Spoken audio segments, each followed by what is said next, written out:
फरवरी 2024 की एक सुबह उत्तर प्रदेश पुलिस में तैनात एक महिला सिपाही अचानक बाराबंकी की नगर कोतवाली पहुंचती है और अपने अफसरों से कहती है कि उसी के विभाग का एक सिपाही कई सालों से उसके साथ रेप कर रहा है और जब उसने उससे शादी की बात की तो उसने साफ मना कर दिया। अफसर पहले तो हैरान होते हैं, लेकिन फिर गंभीरता दिखाते हुए उस महिला सिपाही से कहते हैं कि अपनी सारी तकलीफें और शिकायतें एक प्रार्थना पत्र में लिखकर दे दो ताकि इस मामले को औपचारिक रूप से दर्ज किया जा सके और इसमें जांच की प्रक्रिया आगे बढ़ा सकें। थोड़ी देर में महिला एक प्रार्थना पत्र लेकर आती है और उधर अफसर भी कहते हैं कि अगर ये महिला कुछ कह रही है तो उसकी बात पर कानूनी कार्यवाही होनी चाहिए, फिर चाहे आरोपी कोई भी हो। महिला सिपाही की शिकायत पर एफआईआर दर्ज कर ली जाती है और ये बात पता चलते ही उस आरोपी सिपाही की हालत खराब होने लगती है, क्योंकि इधर उसकी शादी की बात चल रही थी। लेकिन जैसे ये मामला सामने आता है उसका रिश्ता वहीं टूट जाता है और उसकी नौकरी पर भी खतरा मंडराने लगता है। ऐसे में वो कुछ भरोसेमंद लोगों के पास जाता है और अपनी हालत बताते हुए कहता है कि अब मैं करूँ तो क्या करूँ। तभी उसे सलाह दी जाती है कि तुम्हें कुछ ऐसा करना चाहिए जिससे पूरा मामला संभल जाए और यहीं से एक फिल्मी सीन जैसी स्थिति बननी शुरू होती है। दरअसल वो महिला का हाथ पकड़कर मंदिर जाता है, वहाँ भगवान को साक्षी मानकर उसकी मांग में सिंदूर भर देता है और कहता है कि आज से तुम मेरी पत्नी हो। महिला सिपाही ये सब देखकर बहुत खुश हो जाती है, क्योंकि जिस पल का इंतजार वो पिछले 7 सालों से कर रही थी वो अब जाकर पूरा हो रहा था।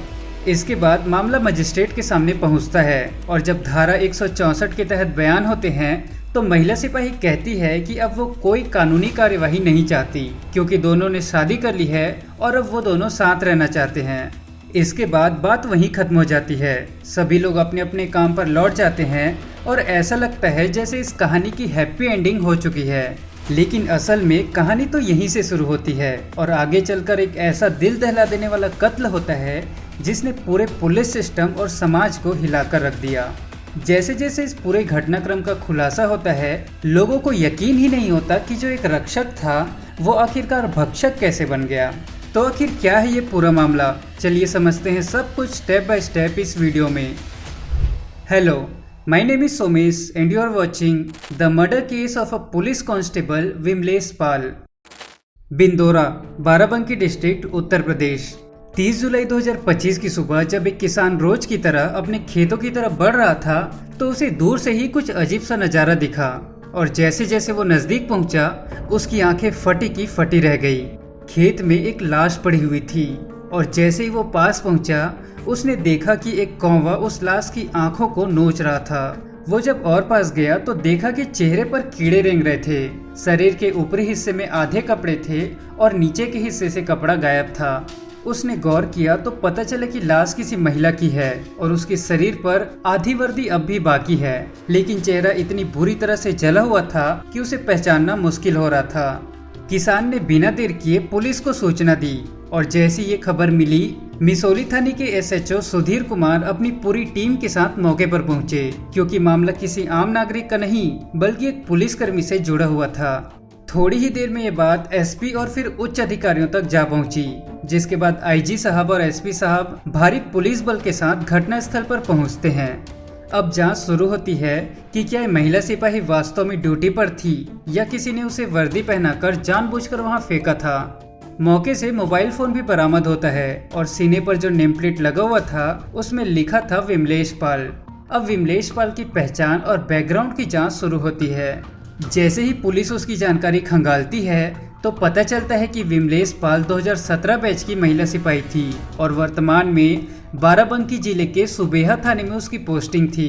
लेकिन जब सुबेहा थाने में संपर्क किया गया तो ये खुलासा हुआ कि विमलेश 27 जुलाई से ही लापता थी। दरअसल उसकी ड्यूटी रामनगर थाने के अंतर्गत आने वाले लोधेश्वर महादेव मंदिर में लगी थी, जहां उसे 3 बजे पहुंचना था, लेकिन वो वहां नहीं पहुंची। इसके बाद 29 जुलाई को उसकी एक और ड्यूटी मजीठा मेले में लगती है, लेकिन वो वहां भी नहीं जाती। हैरानी की बात तो ये थी कि न तो पुलिस ने अपनी ही सिपाही की गुमशुदगी की रिपोर्ट दर्ज की और न ही उसके घर वालों ने कोई खोजबीन की। लेकिन जब खेत में लाश मिलने की खबर पूरे जिले में फैल गई तब जाकर पुलिस वालों ने उसके परिवार वालों से संपर्क किया और उन्हें इस घटना की जानकारी दी। जब पुलिस ने विमलेश की मां अनारा देवी को फोन किया और उनसे पूछा कि क्या तुम विमलेश पाल को जानती हो, तो उन्होंने कहा कि वो मेरी तीसरी बेटी है। दरअसल उस महिला की 4 बेटियां थी, जिनमें से 2 की शादी हो चुकी थी, तीसरी बेटी पुलिस में थी और सबसे छोटी बेटी अपने माँ के साथ ही रहती थी। विमलेश के पिता राम भरत पाल खुद भी पुलिस विभाग में थे, लेकिन 2013 में ड्यूटी के दौरान उनकी मौत हो गई थी, जिसके बाद विमलेश को मृतक आश्रित कोटा के तहत पुलिस की नौकरी मिल गई। नौकरी लगते ही वो पूरे परिवार का सहारा बन गई थी और घर की जिम्मेदारियां, यहाँ तक कि उसकी छोटी बहन की पढ़ाई भी उसी के भरोसे चल रही थी। घर वालों से पूछताछ में सामने आया कि 2017 में बाराबंकी में पोस्टिंग के दौरान विमलेश की मुलाकात इंद्रेश मौर्य नाम के एक पुलिस वाले से हुई थी। धीरे धीरे दोनों की दोस्ती प्यार में बदल जाती है और विमलेश अपने परिवार वालों से कहती है कि वो अपनी मर्जी से शादी करना चाहती है, जिस पर घर वालों को कोई आपत्ति नहीं थी। लेकिन धीरे धीरे समय बीतता गया और जब भी विमलेश शादी की बात करती थी तो इंद्रेश कोई न कोई बहाना बनाकर बात को टालता रहता था। इसी बीच इंद्रेश की पोस्टिंग बाराबंकी के अलग अलग थानों में होती रही और फिर एक दिन विमलेश को पता चलता है कि इंद्रेश की शादी कहीं और तय हो चुकी है। ये सुनते ही वो अंदर से टूट जाती है। वो इंद्रेश से कहती है कि तुम मुझसे प्यार करते थे, मेरे साथ वक्त बिताया, रातें बिताई, और अब शादी की बात आई तो तुम किसी और से शादी कर रहे हो। विमलेश नाराज हो जाती है और उसे धमकी देती है कि वो पुलिस में शिकायत करेगी। इसके बाद वो सीधा नगर कोतवाली बाराबंकी पहुंचती है और इंद्रेश के खिलाफ बलात्कार और धोखाधड़ी की एफआईआर दर्ज करवा देती है। जैसे ही एफआईआर होती है, इंद्रेश की मुश्किलें बढ़ जाती है और तभी किसी ने उसे सलाह दी कि अगर वो इस केस से बाहर निकलना चाहता है तो किसी तरह एफआईआर खत्म करवानी पड़ेगी, नहीं तो उसकी नौकरी भी जा सकती है। ऐसे में इंद्रेश एक चाल चलता है। वो विमलेश को लेकर मंदिर जाता है, भगवान की मूर्ति के सामने उसकी मांग में सिंदूर भरता है और उससे शादी करके 7 जन्मों तक साथ निभाने का वादा करता है। विमलेश ये सब देखकर बहुत खुश हो जाती है और ये भी कहती है कि मैंने तो सपना देखा था कि मेरा दूल्हा घोड़ी पर बैठकर आएगा, मैं दुल्हन बनूंगी, सब देखेंगे और परिवार के सब लोग भी इकट्ठा होंगे, तो तुम उस तरह से शादी क्यों नहीं कर रहे हो। लेकिन इंद्रेश हर बार की तरह इस बार भी बात को टाल देता है और समय यूं ही आगे बढ़ता चला जाता है। इसी बीच घटना से लगभग 6-7 महीने पहले इंद्रेश की पोस्टिंग बाराबंकी से हटाकर हरदोई कर दी जाती है। उधर मजिस्ट्रेट के सामने विमलेश बयान देती है कि अब उनके बीच शादी हो चुकी है, उन्होंने कोर्ट मैरिज भी कर ली है और इसीलिए अब वो कोई लड़ाई झगड़ा नहीं चाहती। इसके बाद केस धीरे धीरे ठंडा पड़ जाता है। इंद्रेश अपने घर चला जाता है और विमलेश वहीं बाराबंकी में रह जाती है। ये सब जानकारी मिलने के बाद पुलिस अब इंद्रेश को तलाशने में जुट जाती है ताकि उसे इस मामले में पकड़कर पूछताछ की जा सके। जब हरदोई में पता किया जाता है तो जानकारी मिलती है कि वो 5-6 दिन की छुट्टी पर गया हुआ है। कहा जाता है कि उस दौरान आरआरओ और एआरओ की परीक्षा चल रही थी, जिसमें शामिल होने के लिए उसने छुट्टी ली थी। लेकिन जब पुलिस ने सख्ती से तलाश शुरू की तो पता चला कि इंद्रेश अलग अलग जगहों पर घूम रहा था। आखिरकार 30 जुलाई 2025 को पुलिस उसे गिरफ्तार कर लेती है और सबसे पहला सवाल यही करती है कि आखिर उसने विमलेश का कत्ल क्यों किया। शुरू में इंद्रेश पुलिस की चाल समझने की कोशिश करता है, क्योंकि वो खुद सालों से पुलिस की नौकरी कर रहा था और पूछताछ के सारे तरीके जानता था। लेकिन जब पुलिस ने सख्ती से पूछताछ शुरू की तो इंद्रेश ने टूटकर सब कुछ बता दिया। उसने कहा कि 8 दिन की छुट्टी लेकर वो 27 जुलाई को बाराबंकी आया, जहां उसने अपनी परीक्षा दी और फिर विमलेश से बातचीत हुई। उसे पता चला कि विमलेश ड्यूटी पर जा रही है और बिंदोरा गांव के पास एक पुल से होकर गुजरेगी। इंद्रेश अपनी वैगनर कार से वहां पहुंचा और सड़क पर आमने सामने उनकी मुलाकात हुई। करीब 10 मिनट तक दोनों बातचीत करते रहे, लेकिन तभी विमलेश ने कहा कि उसे पेशाब करने के लिए खेतों की तरफ जाना है, क्योंकि हाईवे पर ऐसी कोई व्यवस्था नहीं थी। इसीलिए दोनों लगभग 400 मीटर दूर खेतों की तरफ निकल जाते हैं। जैसे ही विमलेश खेत में जाकर झाड़ी के पास बैठी, इंद्रेश चुपचाप अपनी हाथ में लोहे की एक रॉड लेकर वहां पहुंचा।